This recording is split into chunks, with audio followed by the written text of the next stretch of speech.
Hey gang, Nick with Red Ox Insurance Agency here. Had a meeting this morning with a trucking defense attorney.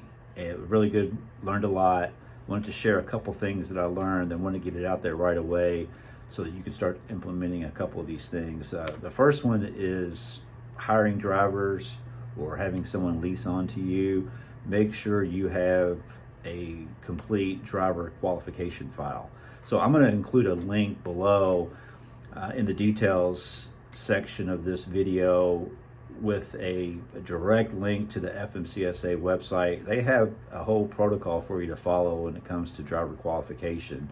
So you want to make sure you're following that. You have some type of documentation showing that you've done your due diligence before hiring this driver, or letting somebody lease onto your motor carrier authority. Very important to do.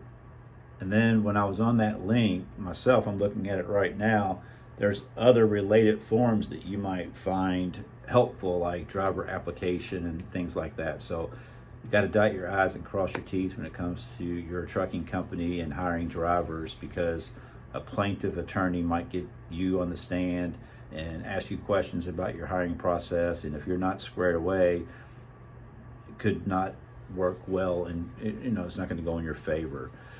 So hiring drivers is important, but make sure you have a process in place that meets the FMCSA guidelines.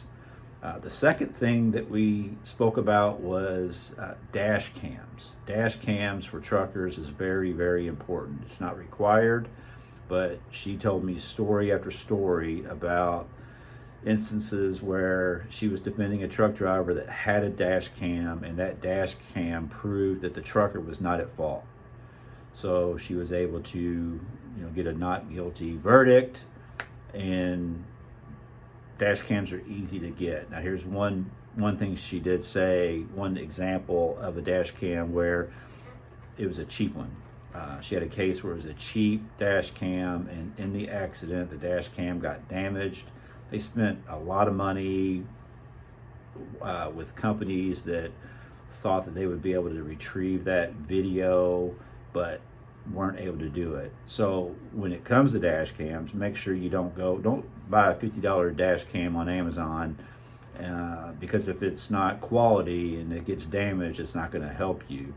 Most of your ELD vendors out there, most of you have an ELD, number one, and most of your ELD vendors out there offer dash cams. So I would urge you to reach out to your ELD vendor, ask them about dash cams, see how much it's going to cost you. It's going to be well worth it. I promise you that. If you ever are involved in a claim and your driver's not at fault, you're definitely going to wish you had a dash cam showing that.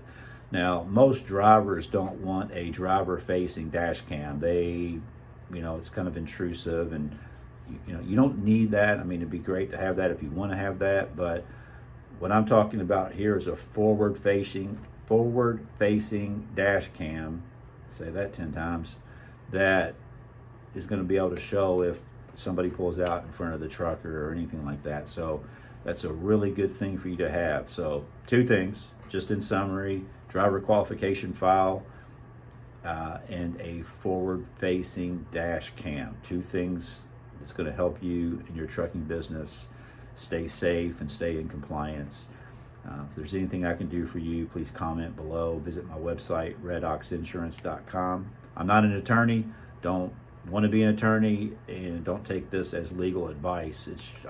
I handle insurance, but I'm just relaying some information that I thought you might find helpful. And I appreciate you taking time to watch this video. Give it a thumbs up and subscribe if you're not a subscriber. Take care.